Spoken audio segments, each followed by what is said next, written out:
Okay, well, hello everyone, and welcome to CS50 SQL, our very first lecture for this course. It's great to see all of you over Zoom. I thought I'd just do a warm start at the beginning to sort of welcome you in, to bring you into the course. And it takes, just from my perspective and all of our team here, a lot of hours to put this together. So I really hope you enjoy what we have in store for you today. During our time together, I will lead this lecture, quote unquote, but it is designed to be interactive. So I hope you feel you have the chance to ask questions, to type in the chat. In particular, for me, it's nice if I ask a question and you just type a response in the chat, whatever way you want to engage. All right. And I think Rongshin or somebody here, I see the recording sign in front of the chat. If we can maybe move that at some point.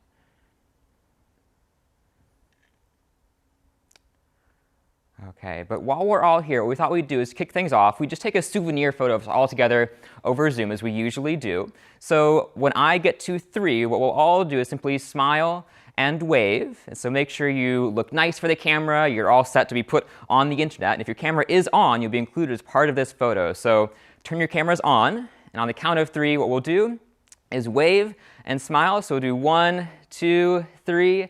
Hello, world. Keep smiling and waving while our friend takes screenshots here of us all together over Zoom.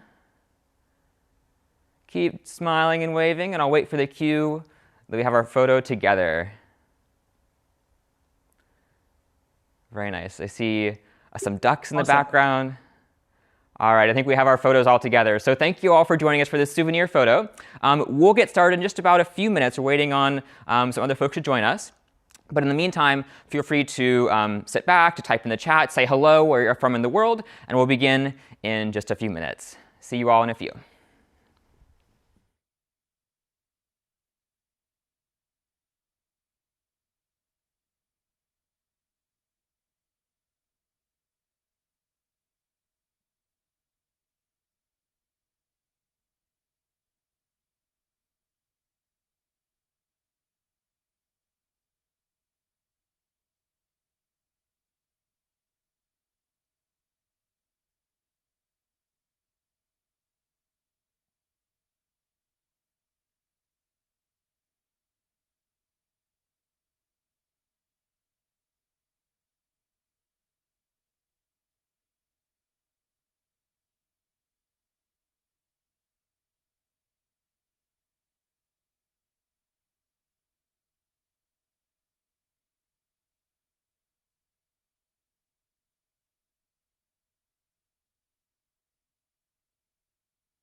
Okay, well, hello again. We're doing another warm start for those who just joined us. Again, this is the course's very first lecture, and although it's a lecture, quote unquote, it is designed to be interactive. So again, if you are just joining us, I hope you involve yourself in the chat, ask questions via Zoom. If you'd like, you can do it however way you'd like to do it. In the meantime, though, before we begin, I thought we'd just take a few questions in the chat. We'll begin in, let's say, 5 minutes, hopefully around then. But before we begin, happy to take any questions in the chat for those of you who are here now.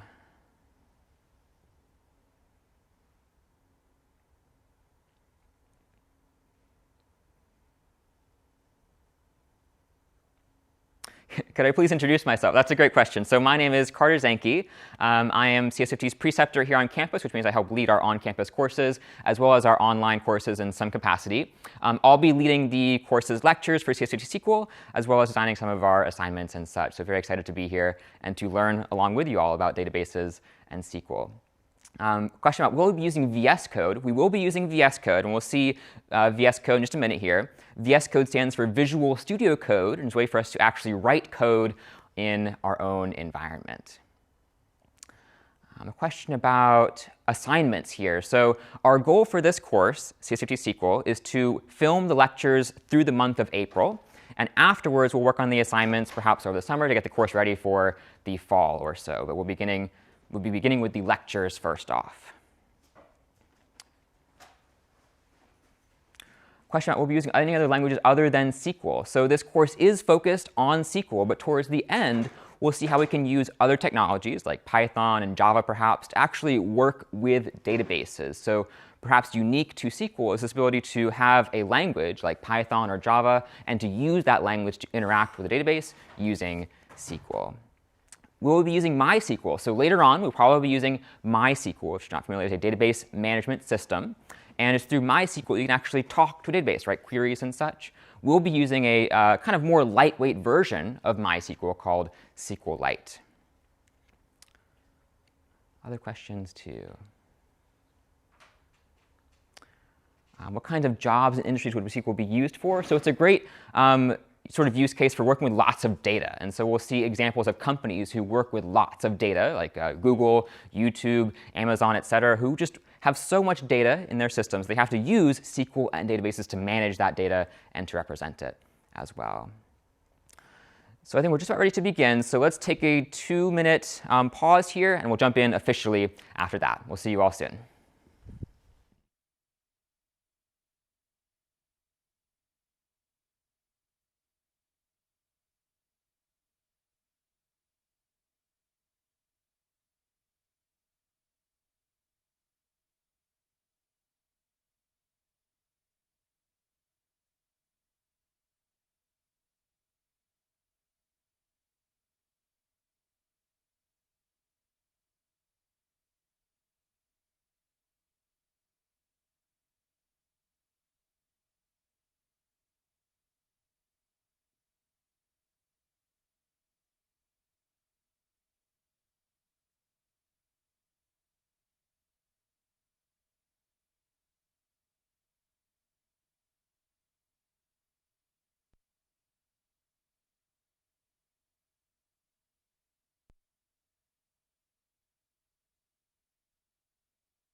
Well, hello one and all, and welcome to CS50's Introduction to Databases with SQL. My name is Carter Zanke, and in this course, you'll learn how to represent, how to organize and manage, and how to ask questions of the data that's around you in your everyday life.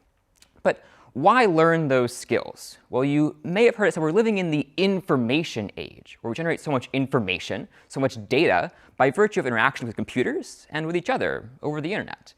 You might think of, let's say, Google, keeping track of the sites you click on or the sites you search for. You could think of maybe the smartphone in your pocket or the smartwatch on your wrist, keeping track of health information, emails, text messages, and so on.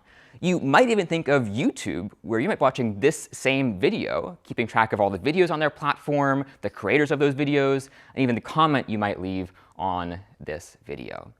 So although we're living in this information age where there is so much data, so much information, we can use these new tools like database and SQL to interact with that information, to store it and manage it.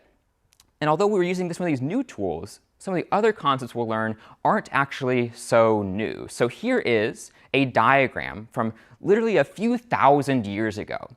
And notice how this diagram has rows and columns, and this seems to store the stipends for workers at a temple some few thousand years ago.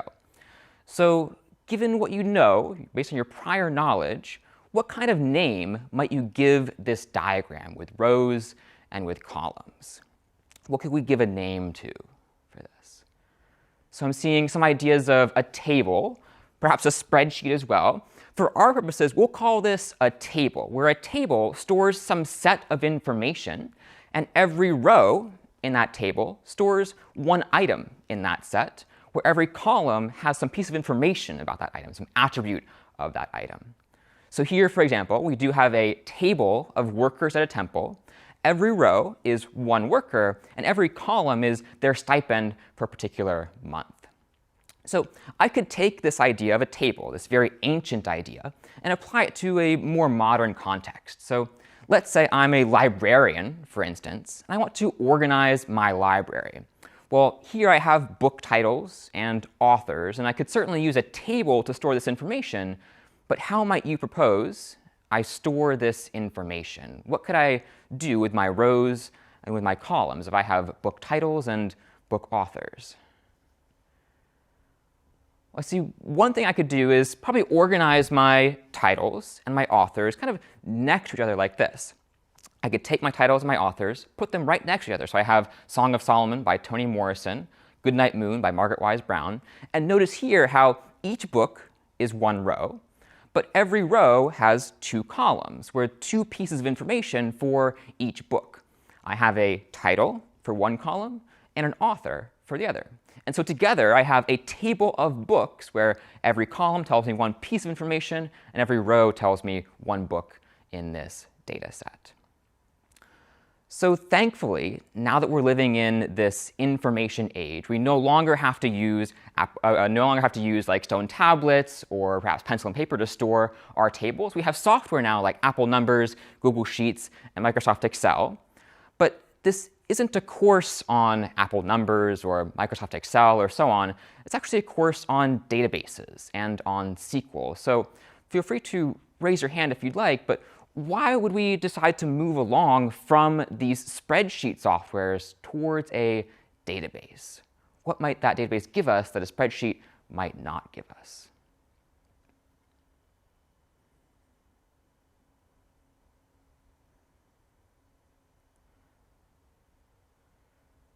So I'm seeing a few ideas here, and among them are some simplicity, some ability to organize some data. But there are a few other ideas we should think about too for why we might move beyond spreadsheets and go towards databases. Now, one of these is this idea of scale. So let's say you are a Google or an Instagram. You're trying to store not just tens of thousands of users or hundreds of thousands, but literally millions of users or billions of users. And with that kind of scale, you might be better served by a database to store that much information. Another reason to move from spreadsheets to databases is this idea of being able to update data more frequently. Maybe you're a Twitter of the world and you're trying to have others tweet multiple times per second. Well, a database can handle that kind of capacity much better than a spreadsheet could alone. And a third reason to move beyond this might be speed. Let's say I'm trying to look up some piece of information in my database. Well, I could do that much faster with a database than I could with a spreadsheet. You could think of yourself using Command F or Control F to find a piece of information in your spreadsheet, kind of going one by one through the rows.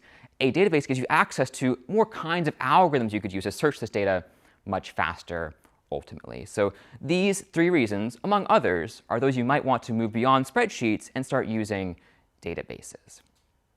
Now, it's worth thinking first, what is a database? We'll be talking about databases throughout this course, so what is a database? Well, a database is simply some way to organize your data such that you can actually create data, update data, read data, and delete data.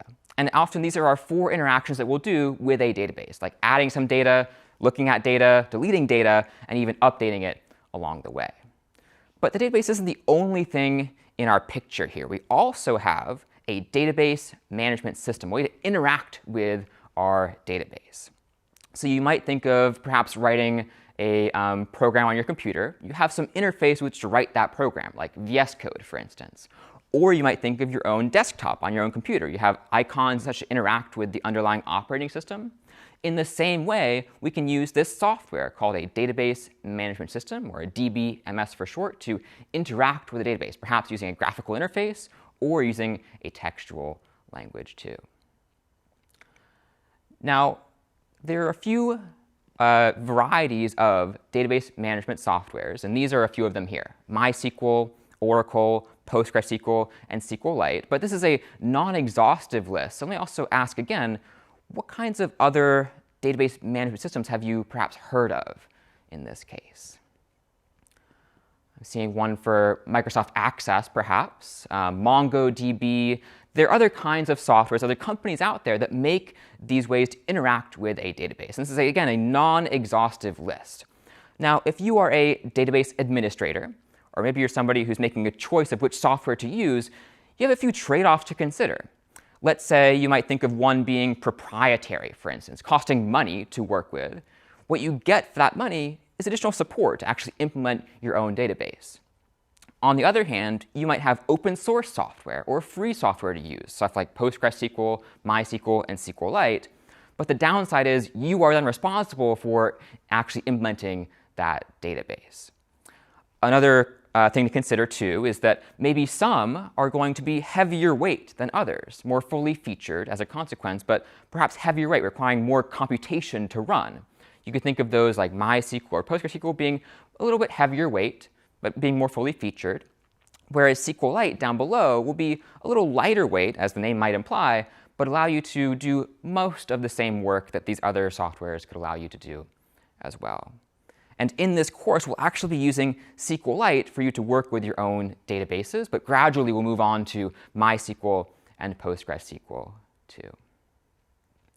So let me go ahead and talk about then SQL in this case. You might notice that in each of these, MySQL and PostgreSQL and SQLite, each of them have this idea of SQL in them. And SQL is that language that we'll use to interact with our database. Now, let me ask, what does SQL stand for, perhaps? We talk about SQL or SQL, but what might SQL stand for?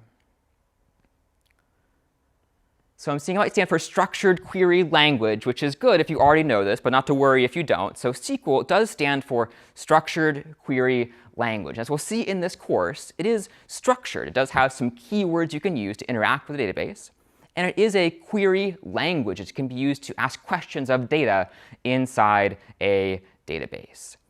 Now, we'll see that this is the language we can use to create data, to read data, to update data, and delete data, all with SQL in this case. OK, so let me perhaps pause here and ask, what questions do you have so far on this world of databases and SQL and tables?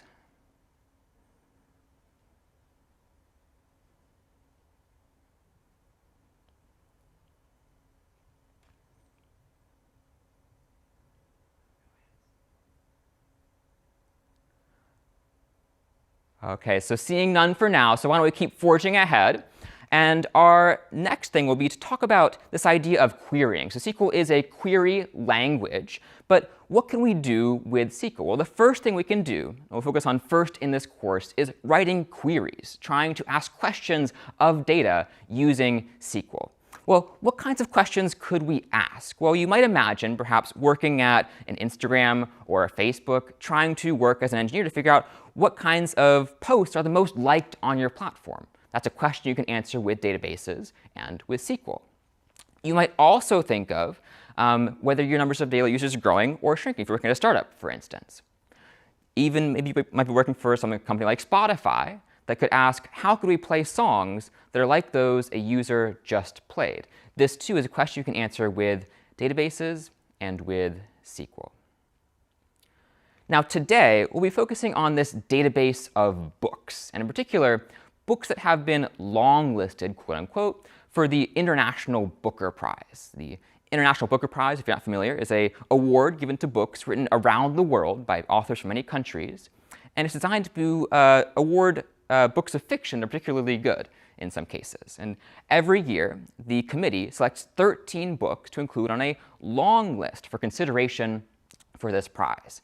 And our database then has 5 years worth of long lists for the International Booker Prize inside of it. We could use this database perhaps if we were a librarian trying to find books for our library, or even as a book reader, an avid reader myself, trying to find books to read that I could put on my own shelf overall.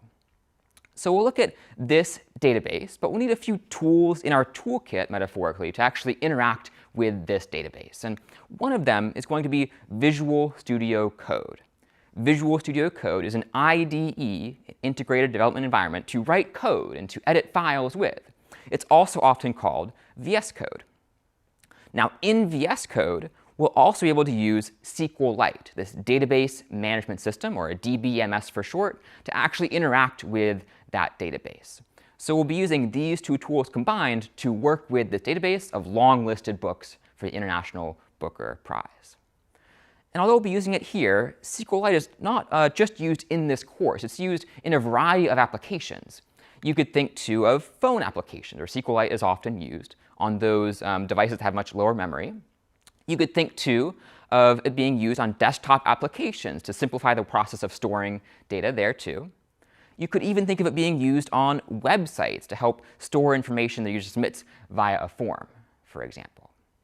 So we'll jump into using SQLite, but keep in mind that not just in this course you'll use it, but also it's used in a variety of applications here, too.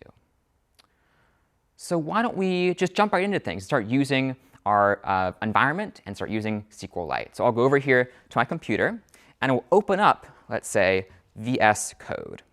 We're here. You can see I have my terminal environment. And if you're familiar, you can type things like ls to see the files that are in your current folder.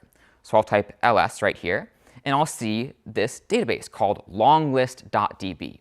Again, working with books that have been long-listed or considered for the International Booker Prize. So if I want to open up this file, I can use this command. And this command is going to be called SQLite3, where I can take some file that I have, like longlist.db, and open it using this program called SQLite3. Well, it's called SQLite3 because this is the third version of the SQLite software. So let's try this in our terminal. I'll go back over here, and I'll say SQLite3, longlist.db. And now I'll hit Enter. And notice how my terminal prompt changes. It's no longer a $sign. It now says SQLite in front. This means I'm inside of my SQLite environment. So to clear things up, let me just clear my terminal. I can use Control-L for this. And now I have just that prompt up top. And now a question I want to answer in this case first is, what data do I actually have in my database? What data is actually here for me to look at and to ask questions about? Now, for this question, I can use my very first SQL keyword, which will be called select.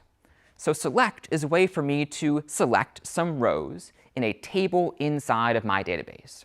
Using select, I can get back certain rows, or in this case, perhaps all of them, just to get a taste of what's inside. So let's try using select on this database to understand what rows we have in our table here. Let me go back to my computer, into my SQLite environment, and I will try this very first SQL keyword. I'll say select, and I can use this star operator here to say select everything. I want every row and every column from this table. Now, it's not enough for me to simply say select star and end my query. I have to tell SQL which table do I want to select rows from.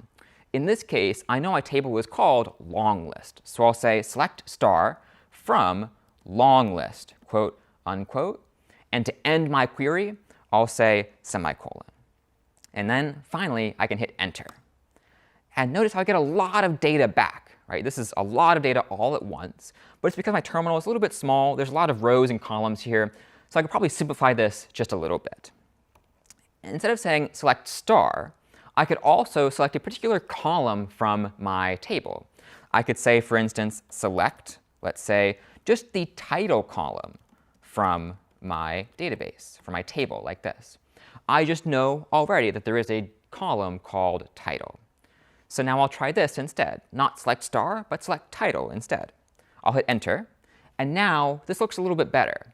I can see the titles inside of this table from top to bottom. Now the neat thing here is I can select more than one column too. Let's say I don't want just the titles. I want titles and authors in my search. Well, I could do that as well. Let me try this. Select, not just title, quote unquote, but then I'll say comma and some new column to select. I'll select also the authors from this table, and I'll select them from the long list table like this. Now I'll hit semicolon to end my query, hit enter, and now I'll see a variety of columns here, in particular the title and the author column.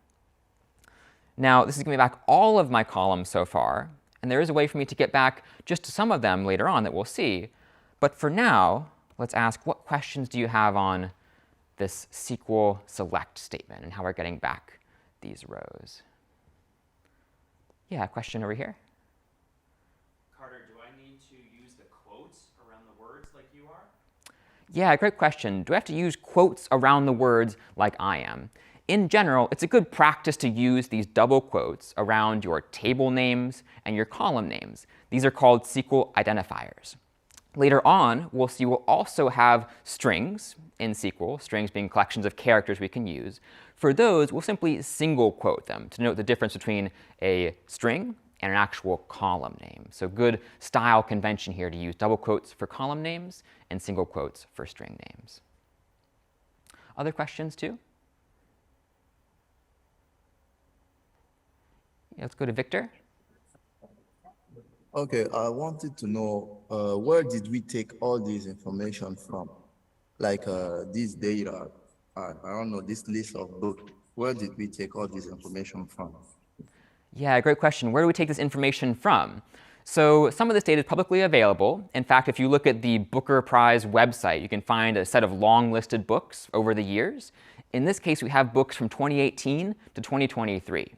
We'll also see later on, this table has data on the ratings of those books and the number of votes that were given to those books. That data is from Goodreads, this site that aggregates reviews from people like you, people like me, who rate books online. So we've taken data from a variety of sources and combined it into one here. Now let's take one more question too from Vinayak.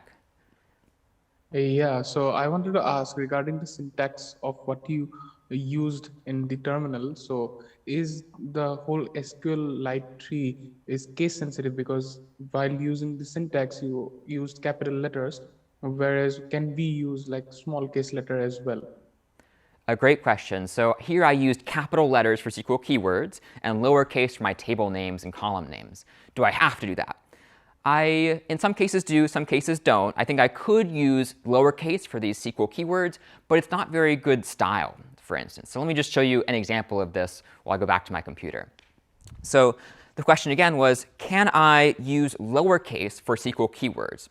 I think I could, but the question is, should I? And probably not. So let me try this. I'll say select, let's say, title from, I'm in the habit of uppercasing it, so I'll say from in lowercase, long list like this, semicolon, hit enter, and that still works. But the problem you might run into is someone who's reading your query, particularly a long one, might want to know what are the SQL keywords and what are your column names and other identifiers here.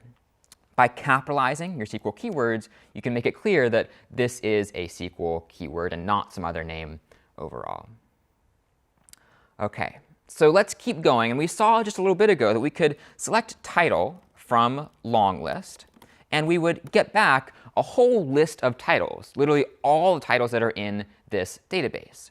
But it's often maybe good practice for me to not look at all the data. Like imagine if we had millions of rows in this column, but only to get back some, take like a peek of what's inside this database.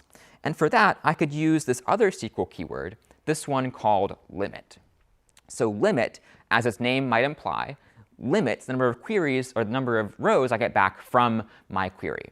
I could say limit 3, for instance, or limit 5 to get back only the top 3 or the top 5 rows from my table. And let me ask folks, if I wanted to peek in this data set, how many rows should I try to limit it to? I could say select title from, let's say, long list, but limit to what number?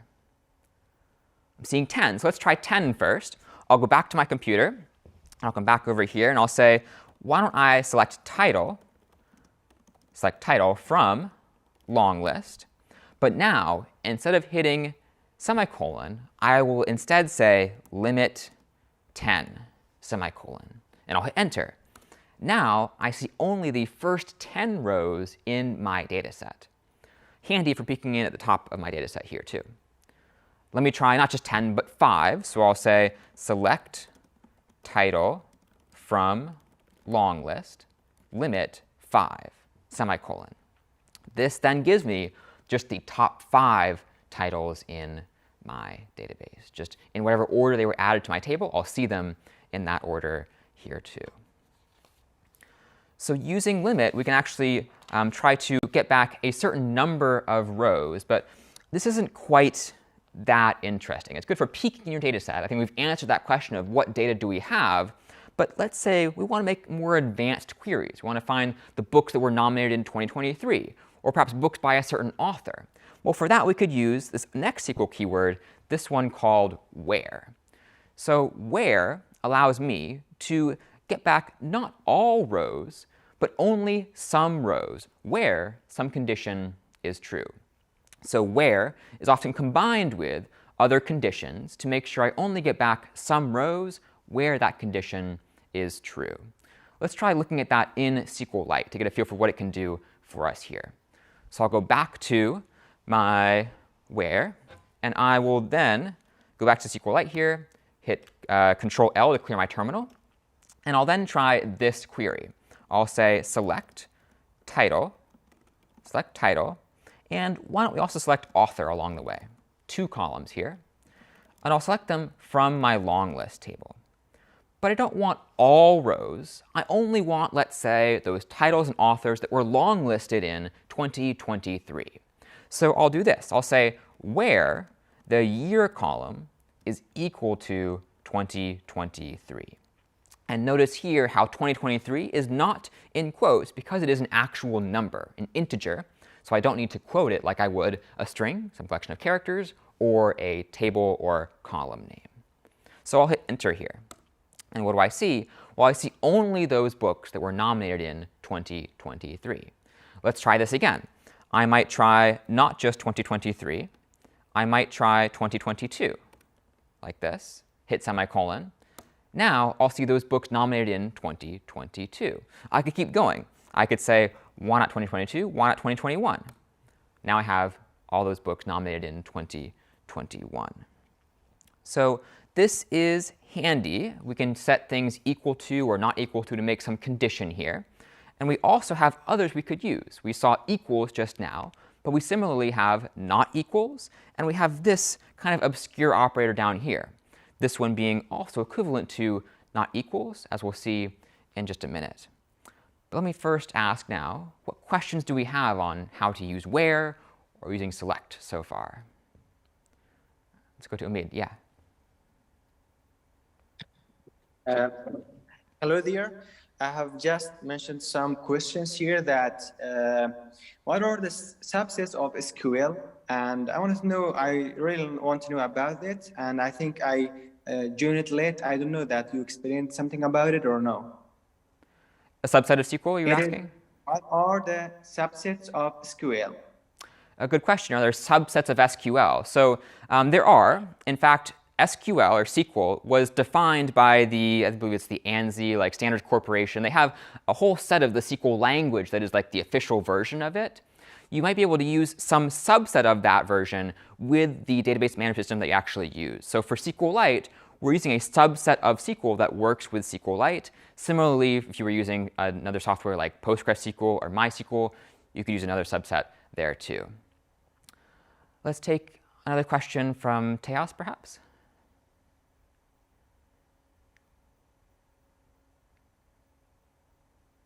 Sir, I want to know that can we add 2022 and 2021 in a terminal?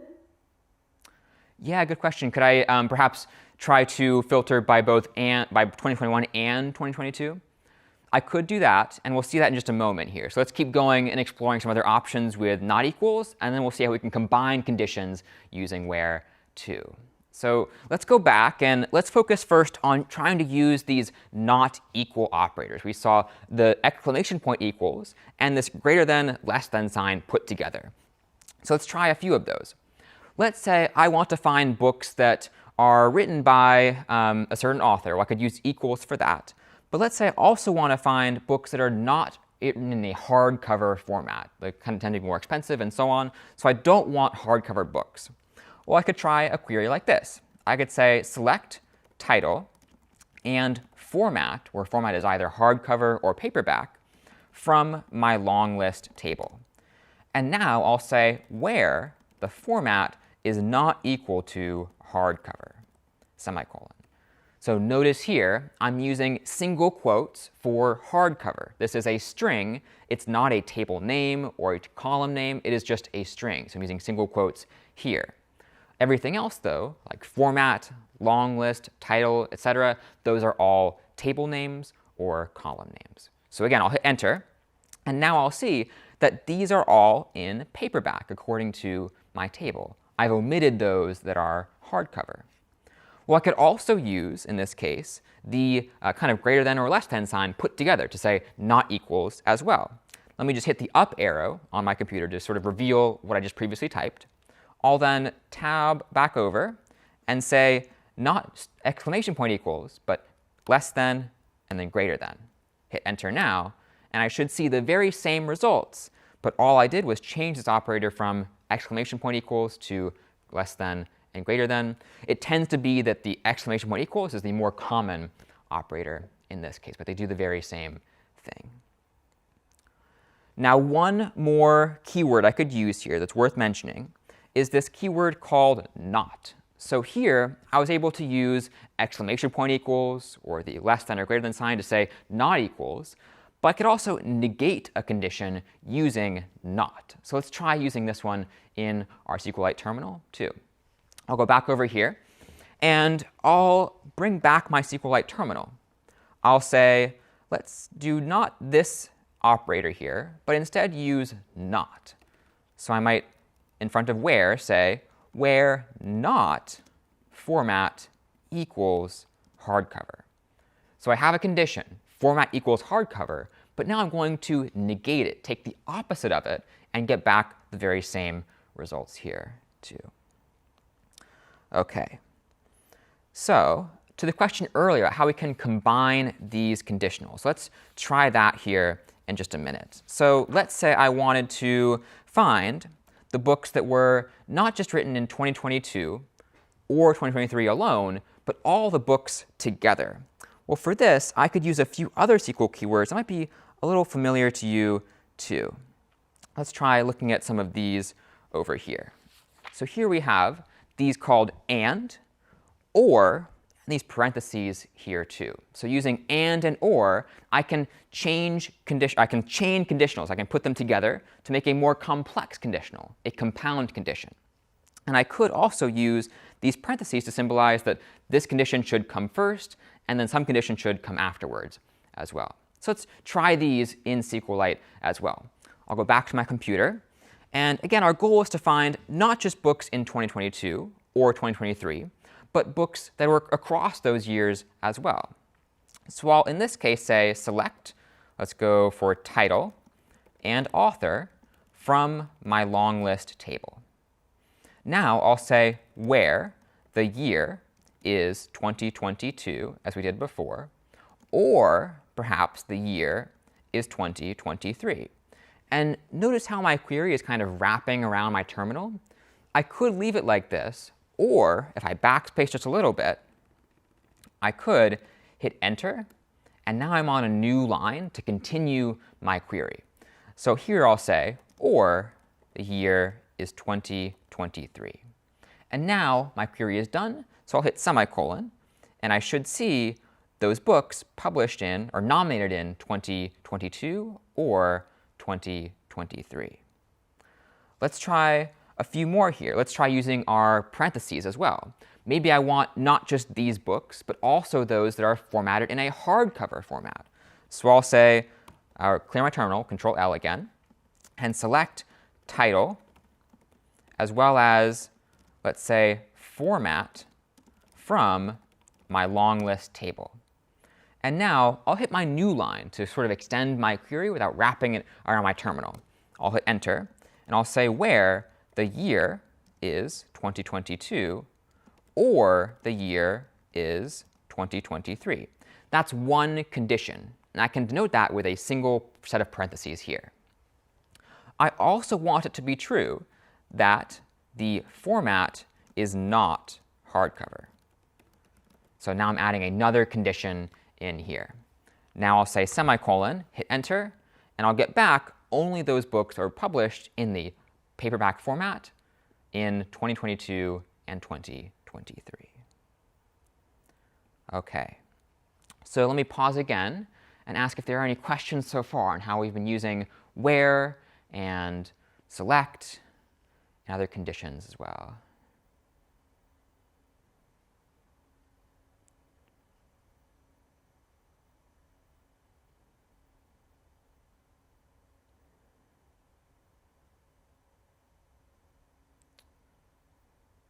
Yeah, let's go to how you press that.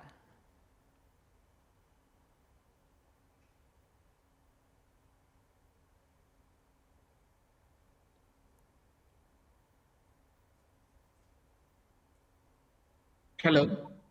Hello. Yeah, actually, I would like to know about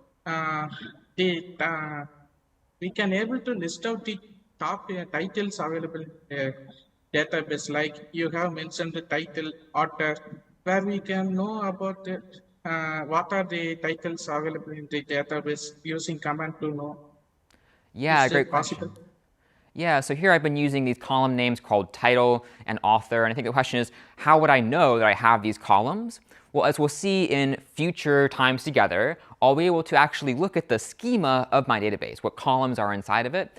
For now, just take it on my own word that I knew what was inside this database before I actually started querying it. We'll see later on how you can take a database and understand the columns you have there too. A good question. OK. Let's jump into some more queries then. I'll go back to my computer, and let's see what else we could do with these conditions. Well, not only could I try to make compound conditions, I could also try to find, let's say, which data is missing. So I know in this table, I have not just authors of books, but translators of those books. Often, books for the International Booker Prize were translated from some other language into English. But some weren't, or at least they didn't have a translator that was separate from the author. So to think about what data is missing from our table, we should introduce this new idea, this one called null. And let me just quickly find this. So here,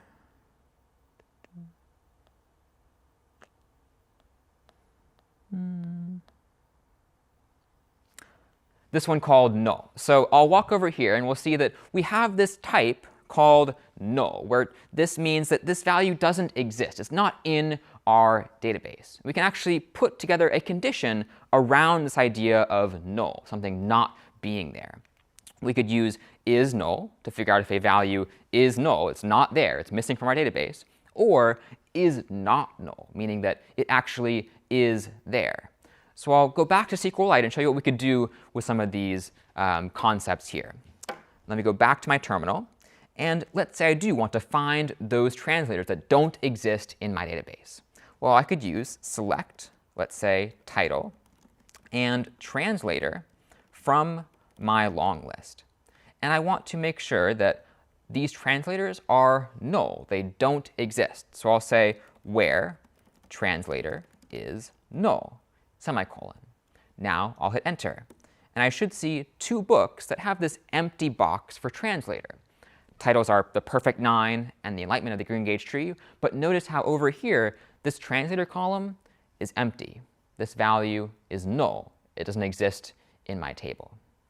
I could conversely find those books that do have translators using is not null. So let's try that as well. I'll go back over here, and I will try this one again. But in this case, I'll say where translator is not null, semicolon. And I'll hit enter. And now, let me just zoom out just a little bit. I can see that I have both titles on the left-hand side and translators on the right-hand side. All of these actually exist. So these are books that did have translators in this case. So a good way to find data that's missing in your table using null or is not null.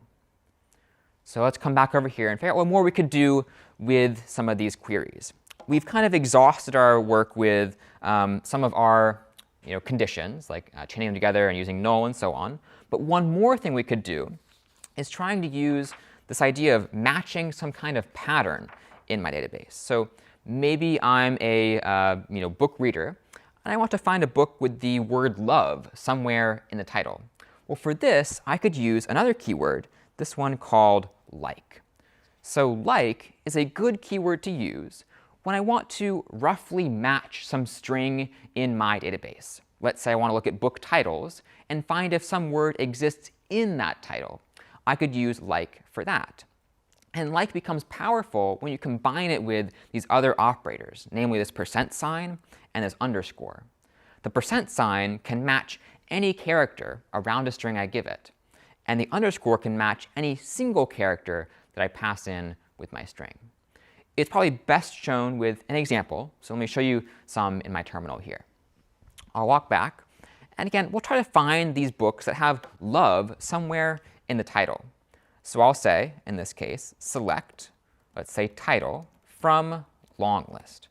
But I don't want all titles. I only want those that have love somewhere in this title.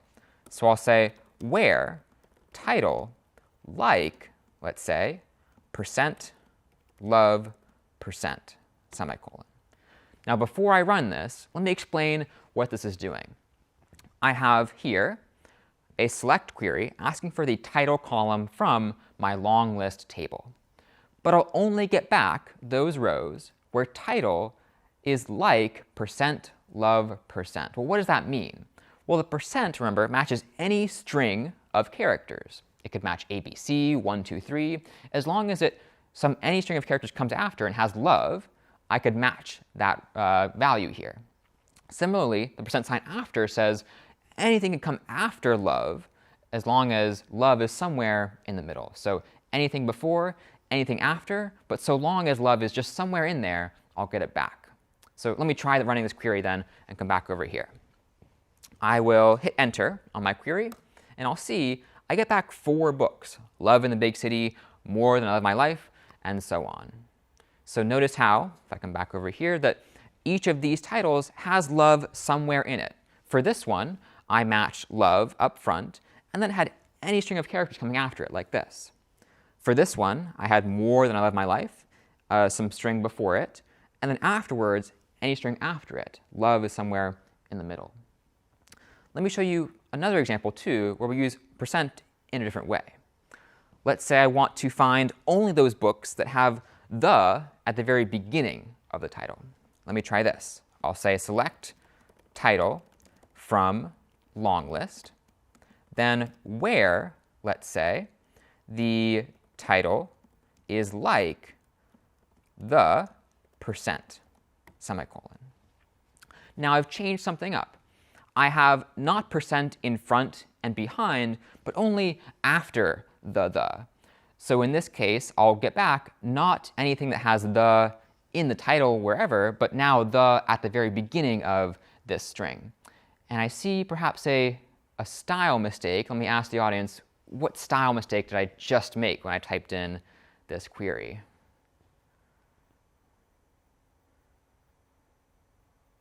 So I'm seeing maybe I used double quotes when I should have used single quotes. So let me come back and fix that first. I'll come back over here, And again, by convention, we tend to use single quotes for our strings. So let me fix that right here. And now let me run this query to see what we get back. I'll hit enter, and I'll see only those books that begin with the. Now, let me show this query again, though. This was our query here. Knowing what we know about the percent sign, what other titles might I accidentally get back by running this query? I have the, percent, but what other words might actually begin these book titles if I were to run this query here? We saw only those with the, but if I had other book titles, what might I get back?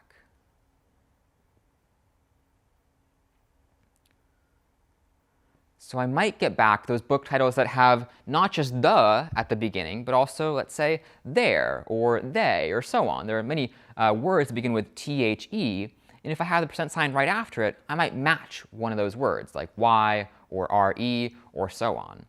So I didn't have any of those titles in this database, but you can imagine a different database where I have that kind of data.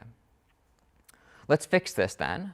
I say I want to match not just the, but the and a space, and match any characters after that to make this query better designed in this instance. OK, so let me pause here then and ask what questions we have on using percent along with like.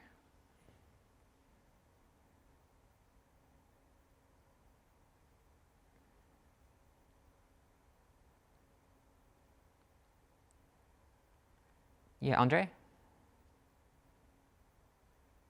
Hello, Carter. Yeah. Okay, here's a tricky one. What if I actually have some cells in my table that have percent signs in them, that contain percent signs? How do I use like and escape the percent signs to find them? A great question. So let's say you have real data in your database that has percent in it. How would you then match the literal percent sign? Well, thankfully, the authors of SQLite, or SQL in general, were able to think of that corner case. So let me show you how to address that case here. I'll go back to my terminal. And I don't think in this table I actually do have any books that have percent sign in their title, or really anywhere in my database where I have percent sign. But I could still try to search for it using a query like this. Let me say select title from long list. And let's say where title is like not just percent, but percent. And this will literally mean I can find percent inside of my, my string. Let me hit enter here, and I'll see, we'll actually see a lot of queries here, which maybe is not quite making sense. I do think it is percent though, so I'll say select title from long list where, let's go with like where title like, let's try to search for the space percent as a book title, for instance. Percent, hit semicolon. Still not working.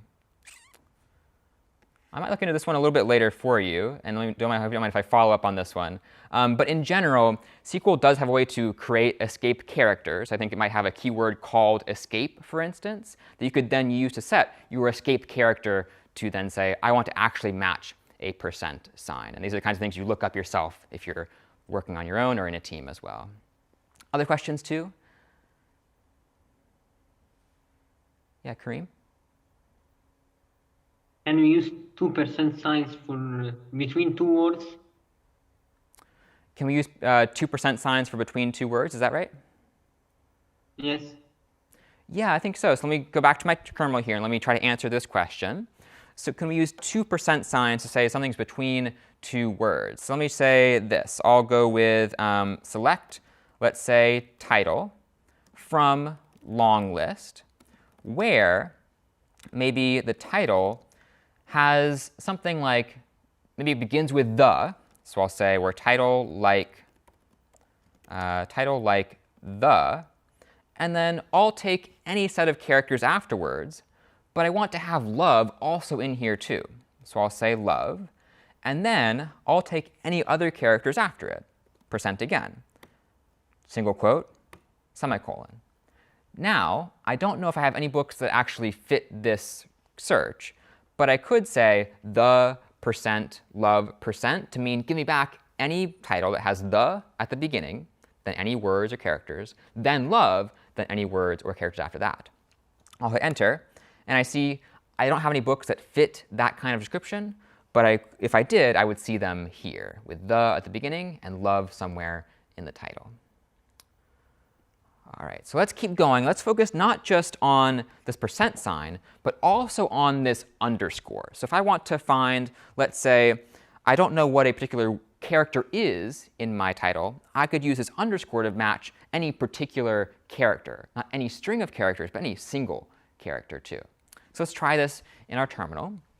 And there is a book, this one called Pyre. And I actually keep forgetting how it's spelled. I don't know whether it's P-I-R-E or P-Y-R-E. It could be either one, but I want to find it in my database. So let me try this. I'll say select, let's say title from long list, where, in this case, title is like, well, I know that it starts with a P, and I don't know if this is an I or a Y, but I'll at least leave it as an underscore now to say it could be any character here.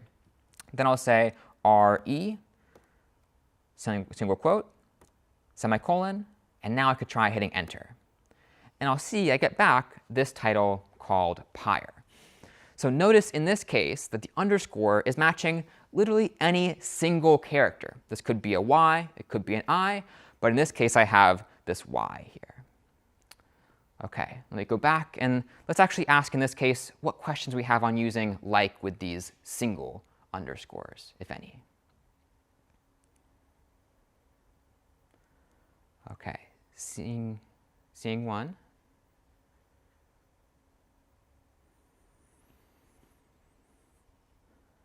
Yeah, Vinayak.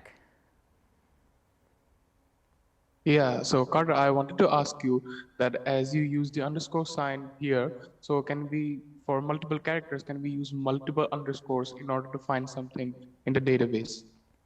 A great question. Could we use more than one underscore to try to find some characters in our database? You absolutely could. So let me try that myself. I'll go back to my terminal, and let me try to find a book title this could work with. I'll say maybe select title from long list to get back all the books in this table.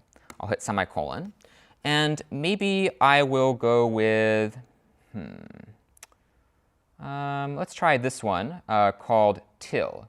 Well, maybe I want to just find the titles that have a Y or an I in here, but I also don't know if it's one L or maybe two L's, for instance. Let me go back and try this. I'll say select, let's say title from long list, where my title is like, I know it begins with a T, I don't know if this is a Y or an I, and maybe I know that it has maybe one or two characters after it, so I'll try this one.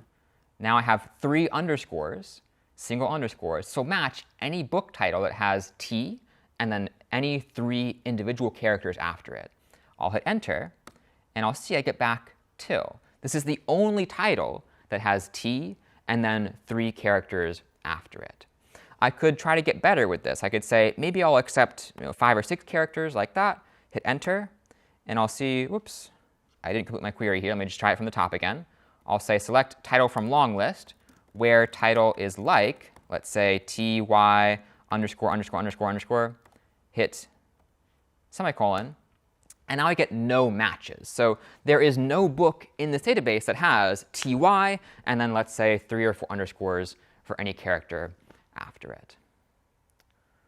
Okay, so this covers our use of like, but let's keep going and building more complex conditions to find even more answers to questions we might have about this data over here. Let me think about what we should show next. We've seen like, we've seen some compound conditionals. Well, let's go back to trying to find books that are in a certain year. So we saw earlier, we had this kind of query. We could say select title and year from, let's say, our long list. Now, I could try to find those books that are written or nominated in 2022 and 2023. But let's say I want to go further. I want those from 2019 to 2022, a span of multiple years here. So I could try it like this, where year equals, let's go ahead and say 2019, or year is 2020, or year is 2021. And let me make a new line again, or year is 2022, semicolon.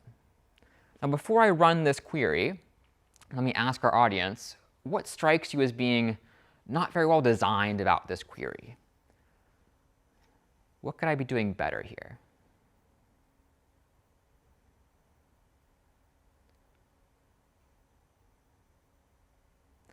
So I'm seeing maybe one improvement is that I don't need to write out or year is this, or year is that. I could probably do better with this. And let's introduce some new keywords for working with ranges in terms of our conditions. So here we can see some new operators to use. We have this greater than sign, this less than sign, greater than or equal to, and less than or equal to. And we can use these to build ranges inside of our queries to say, I want something to be greater than this number or less than this number too. And we can combine these with our and our or we saw before to get back, in this case, some set of rows that match what we intend to find. So let me go back and try some of these out. I'll try to improve the design of this query. Let me first run it, and we'll see we do get back 2019 to 2022. But I could probably do better. So let's try using our new operators here that can give us some range capabilities. I'll say select title and also select year from long list. But now I want those rows where the year is greater than or equal to 2019 and the year is less than or equal to 2022, semicolon. I'll hit enter. And notice how I get the very same results. So I get all those same rows, but now my query is much smaller. It's making use of these range operators I've seen so far. I could even further improve this. I could make this a little better designed too. Let me go back to some slides and show you we could use these keywords, between blank and blank, where this can be some condition or some number in this case. I could say between, let's say 2019 and 2022. This is inclusive. So if I say 2019 and 2022, I'll get back a query that includes 2019 and 2022. So let me try this one. I'll go back over here, and I will now try select title from year from long list, where the year is between 2019 and 2022. Same results now, but just a different way of writing this same query.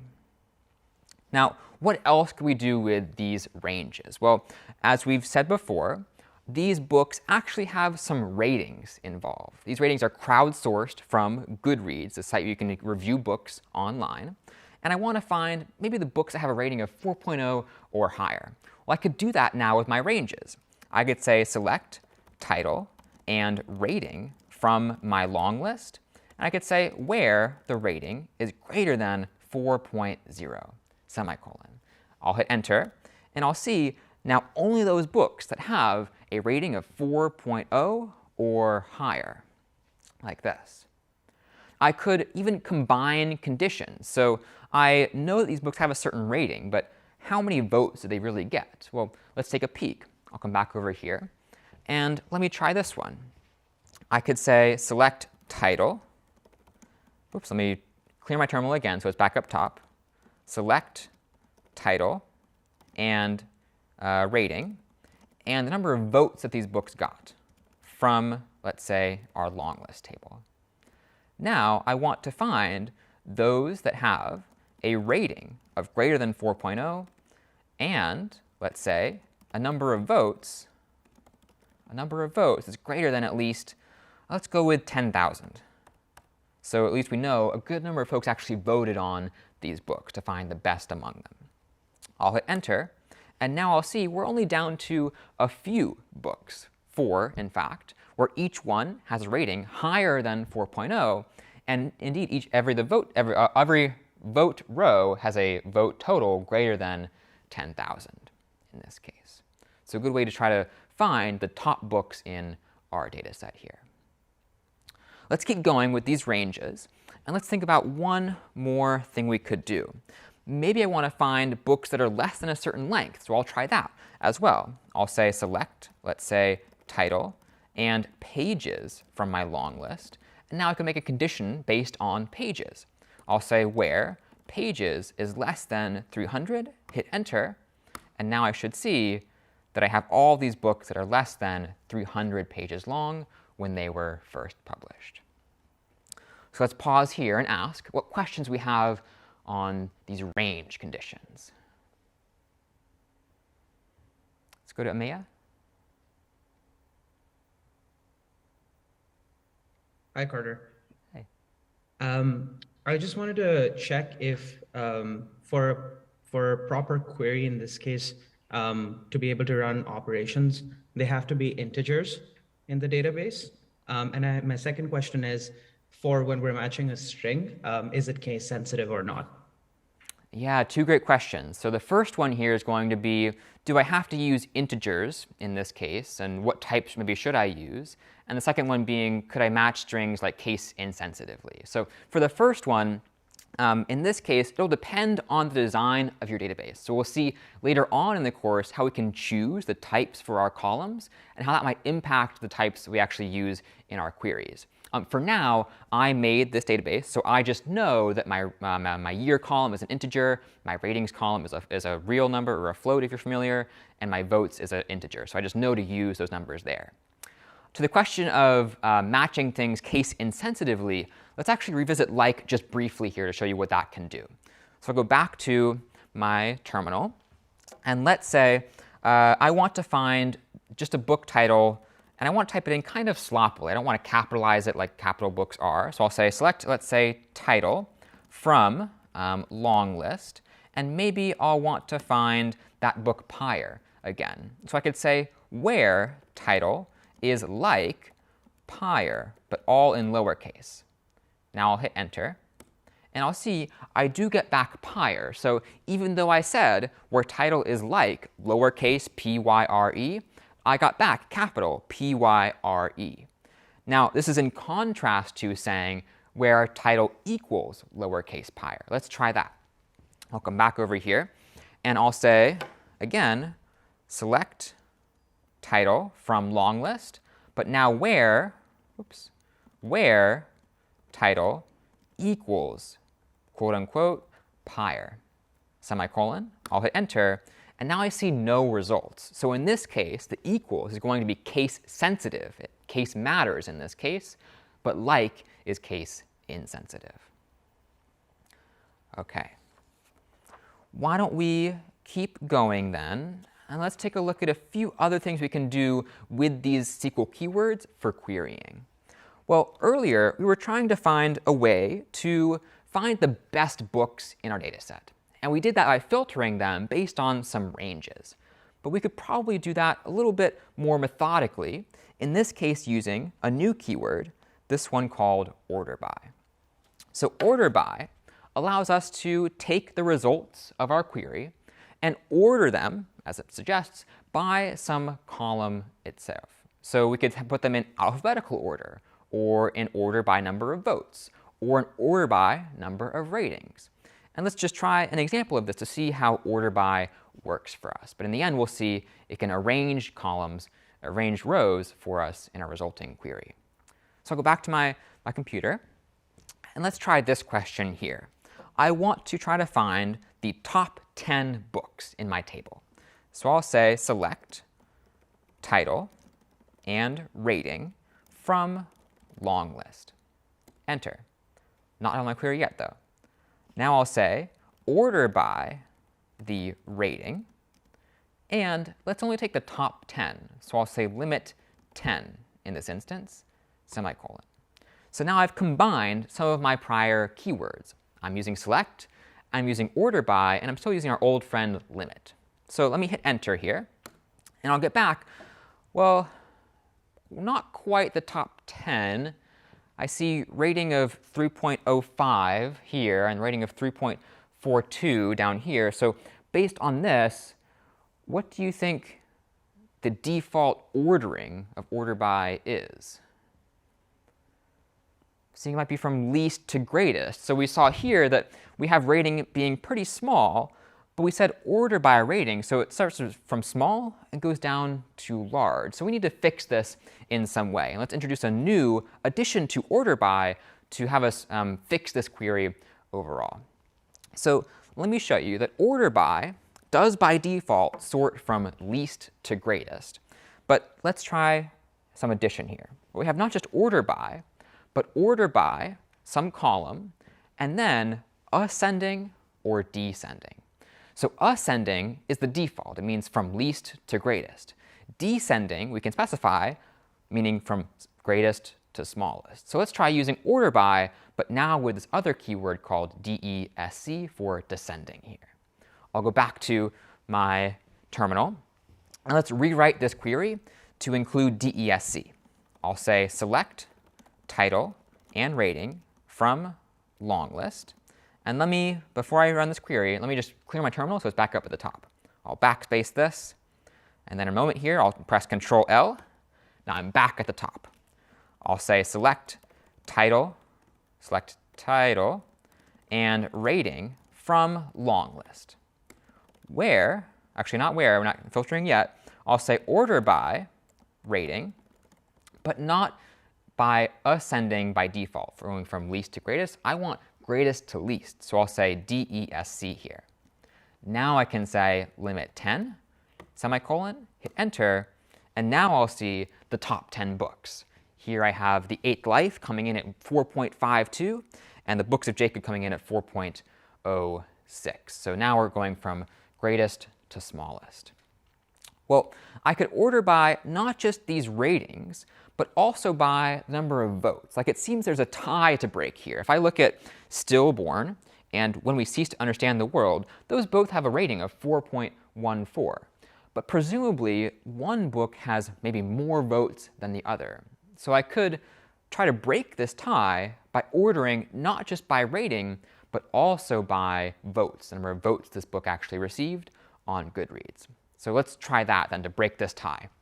I'll come back over here, and I'll try this query now. I'll say, again, select title and rating from long list. Now, I'll order by first the rating column in descending order. But I also want to order by the number of votes after I order by rating. So I'm saying first order by rating, but afterwards, followed by a comma, let's order by the number of votes, also in descending order, from greatest to smallest. Now, I'll just continue my query on the next line, and I'll say limit 10, semicolon. This then gives me, let's see, the books, but now they're going to be in the order that allows us to see the number of votes. Let me just actually refine this. Let me say not just select title and rating, let's make sure we can see the votes here too. So select title and rating and votes from long list, hit enter on my query. Now I'll say order by rating and votes, then I'll say limit 10, and here I'm just getting the up arrow on my computer. I'll hit enter, and now I'll see the votes included. So let me show you this on the big screen. Here we see that the tie is broken. So when we cease to understand the world, these both have 4.14 along with Stillborn. But here, this book has more votes and so is higher in our order now that we've ordered by multiple columns.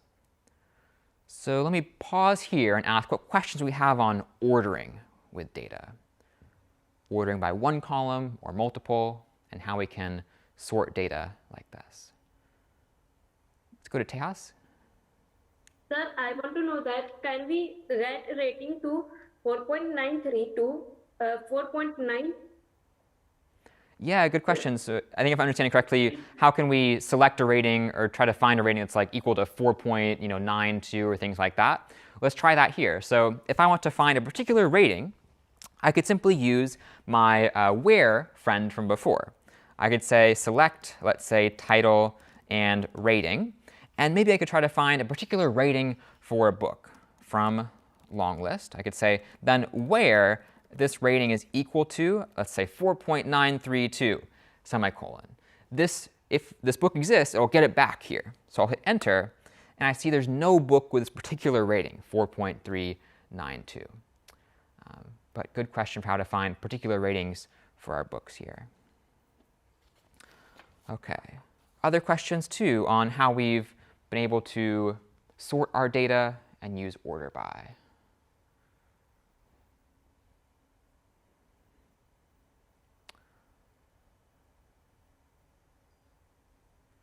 Let's go to Mateo. Yes, the question will be, will descent work on a string on an alphabetic basis, or do we need to have special conditions for alphabetic characters? Yeah, great question. So how could we use order by with some characters or strings or some text in our database? Let's try that one out too and see how that works with ASC for ascending and DESC for descending. So I'll go back to my terminal and I'll demonstrate here how we can use this for some text. So let's try simply sorting our books alphabetically for, let's say, our library. I'll say select the title from long list, enter, and I want to order by title, just plain and simple, and then hit semicolon. Let's see what happens. I'll hit enter, and now I'll see that these books are ordered, but they seem to be ordered alphabetically. So here we have some titles lower in the alphabet, and up here we have titles earlier in the alphabet. So by default, order by seems to order alphabetically. If I change that default, though, from ascending to descending, let's see what happens. I'll go back over here, and I'll try the same query, but now using DESC. Select title from long list, order by title, now in descending order, hit enter, and now I'll see these titles in reverse alphabetical order. So notice how earlier on we have titles that are lower in the alphabet, but down below we have titles that are earlier in the alphabet here. So you can use order by with these texts, but you then have to specify whether you want it in alphabetical order or in reverse alphabetical order. Okay, so let's show a few other concepts here we can use alongside of these orderings. One thing we could also do is try to find more information about the ratings of these books. So let's say I want not just to order these books, but to try to find the average rating, or to try to find the number of books, or try to find, let's say, maybe the sum of my total votes on each of my books. Well, for this, we could introduce some new concepts, these ones called SQL's aggregate functions.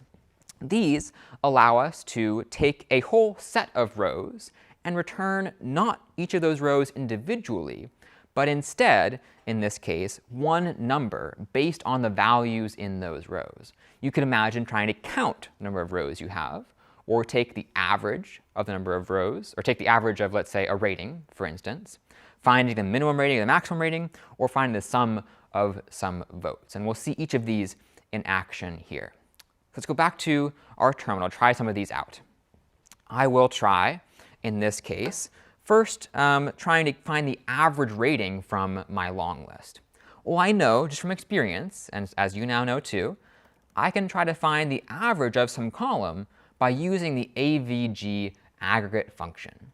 So I'll say select, not just rating in this case, but select the average rating from long list.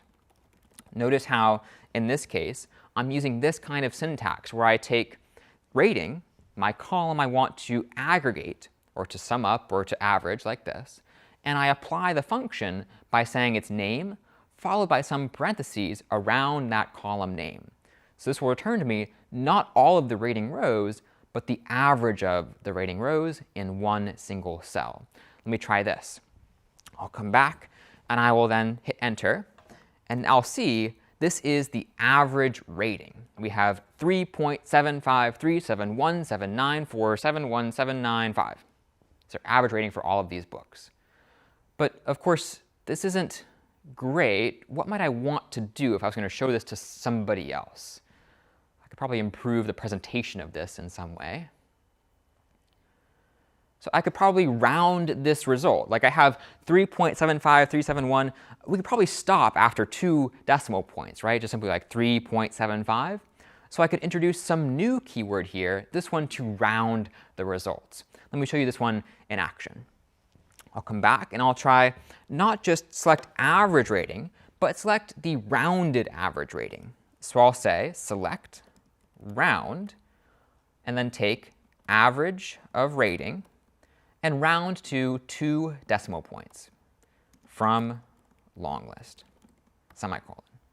So now this query decides to first find the average of the rating column, then take the result and round it using 2 decimal points.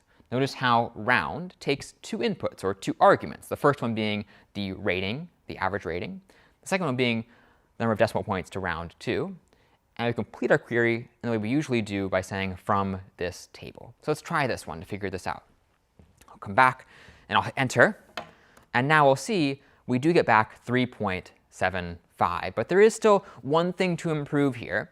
When I write this query, I see this ugly title name, round average rating, comma 2. I wouldn't send this to my boss or somebody else who I work for, or maybe even a friend, right? I want to make sure it's pretty so they can read it correctly. So what could I do then to try to make this prettier? Well, I could maybe rename this column. I could try to take this and make it not just this ugly mess of SQL keywords, but to give it some name I could use instead. So for this, we'll introduce a brand new keyword called as. Let's try this one too. I'll come back and I'll say select, again, round average rating, comma 2. But now I'll select it as, let's say, average rating. And now, before I actually finish this query, let me try to bring it to the top of my terminal so we can see it all in one go. I'll backspace this, and I'll say select the rounded version of the average rating, rounded to 2 decimal points, as, let's go ahead and call this one average rating. Now I'll hit enter, and I'll say from my long list table, semicolon. Now I see it's much prettier overall. I have no longer these SQL keywords, but instead just average rating as my column name. OK. So let me pause here and ask questions then on using average, or using round, or using as in these cases.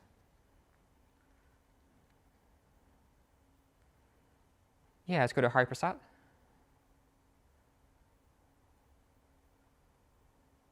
Yeah, hello. Actually, my question is in order by. We can use order by like with condition to like what is equal to 10,000 above, and then we have to filter out and order it by first top 10. Like that, we can use condition and order by same similar. Yeah, would you mind repeating some of the first part? You're breaking up through our audio here, if you don't mind. Okay. Actually, we can use condition to run the order by, like what is equal to 10,000 above, and we can use it like condition above 10,000 votes, and then we can order it by ascending order or descending order, like rating. So I'm trying to parse through the kind of blurry audio, so I apologize if I can't parse that one. Do you want to write in the chat and somebody else could tell me what the question is? Sorry about that. Okay.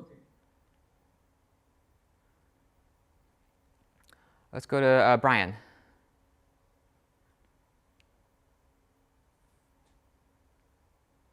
I was wondering, do these sort of commands have like a function? Like, are these commands called something like data type? So it's called something. Are these commands also to have a name? Yeah, and can I ask, are you referring to like the AVG, like count, like sum, those kinds of things? Or yeah. So these functions do have a name. They are called aggregate functions. And aggregate means to combine, to bring together.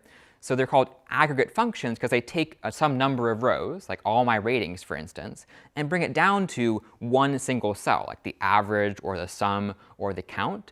So if you look up or read more about SQL aggregate functions, you'll see all of these and perhaps some more depending on the software you're using. OK. So let's keep going then and try to start counting some other rows and use our other aggregate functions here. I'll go back to my terminal. And so far we've seen average, as well as we have seen round and so on. But why don't I try to find the maximum or the minimum rating in my table?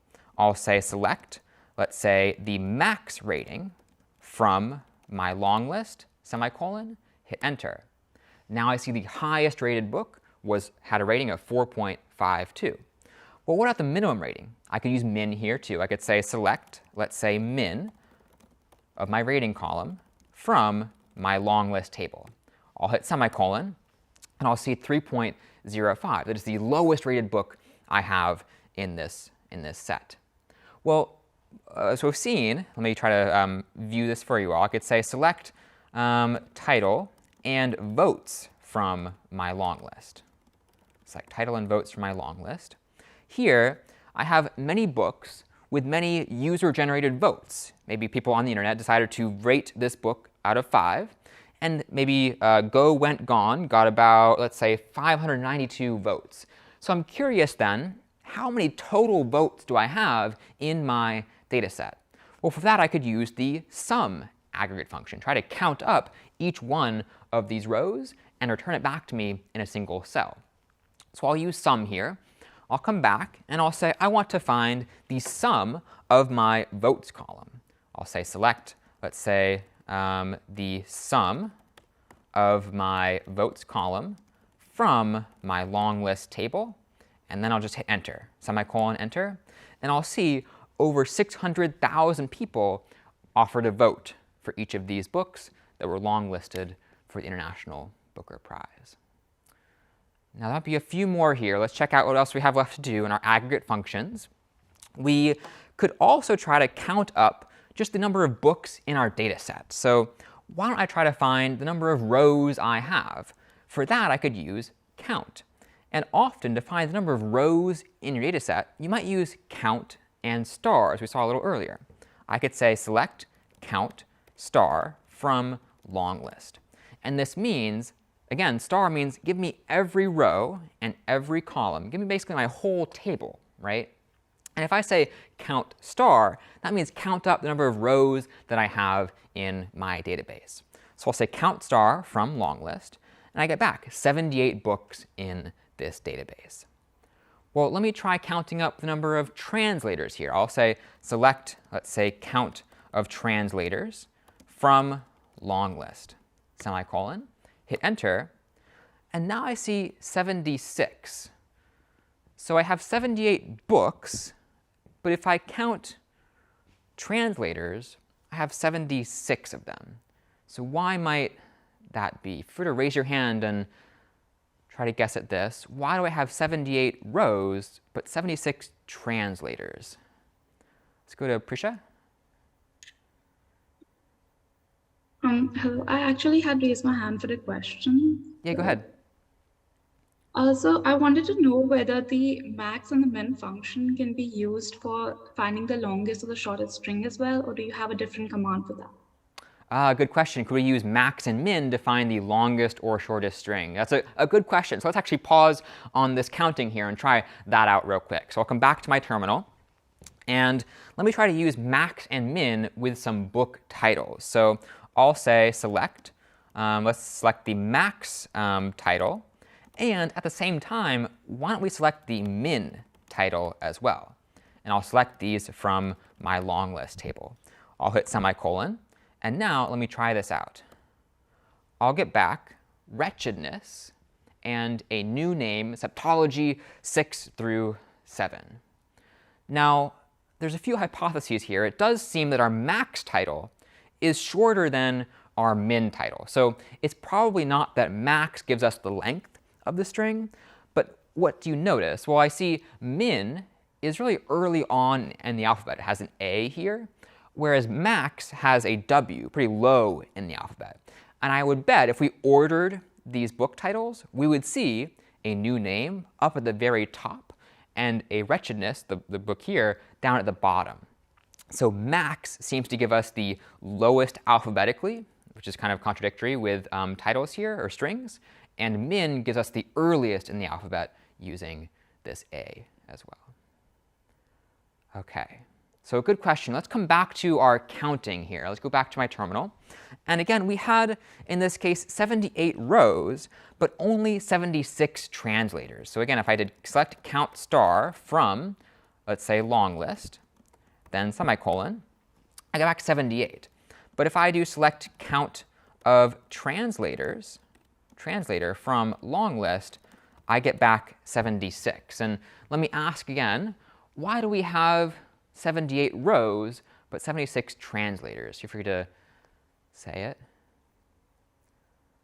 OK, so I'm seeing maybe we have some number of rows, 78, but for our translators, if you remember, 2 of those were null values. They didn't exist in our table. So it seems like if we use count star, we're counting all the rows.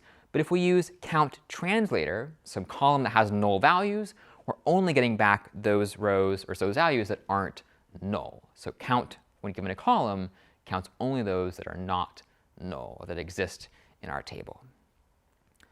OK, let's look at one more example here for counting. And let's try this. Let's say I want to find all of the publishers in this database. I'll say select count of publisher from my long list. And I'll hit semicolon. So you might think that I have 78 publishers in this long list. But would it be accurate if I were to say I have 78 different publishers in this long list? Could I say that? I'm seeing no, right? I couldn't try to count up these publishers and then say I have 78 different ones. I might double count a publisher along the way. And let me show you what we mean here. So I'll go back to my table, and let me try to select from publishers, or select the publisher column from long list. I'll select publisher from long list, hit semicolon. Whoops, and now I see something a little odd. Let me scroll back up and maybe ask for a raised hand here. Why might I get this odd result?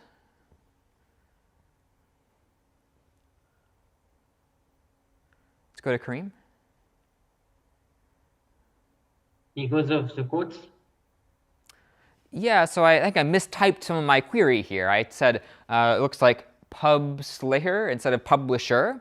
And in this case, SQL will give me kind of what I asked for. I said select pubsliher from long list, and it says, OK, here it is. But that column doesn't exist, so it kind of creates this data for me. So let me try this again. I'll go back, and I'll hopefully type this correctly now. I'll say select, let's say, publisher, this one from long list, semicolon. And now I'll see all of the publishers that I have in my table. But what do you see? Well, some repeat, right? I have Harville Secker multiple times here. I have similarly Maclehose Press multiple times as well. So if I counted up these publishers, I would get each one counted one time. But if I want to find the distinct ones, the different ones, I need a new keyword for this. And for this, we'll use this keyword indeed called distinct, trying to find unique values from our column.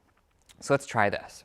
I'll go back over here, and I will now select not just publishers, but distinct publishers. I'll say select distinct publisher from long list, semicolon.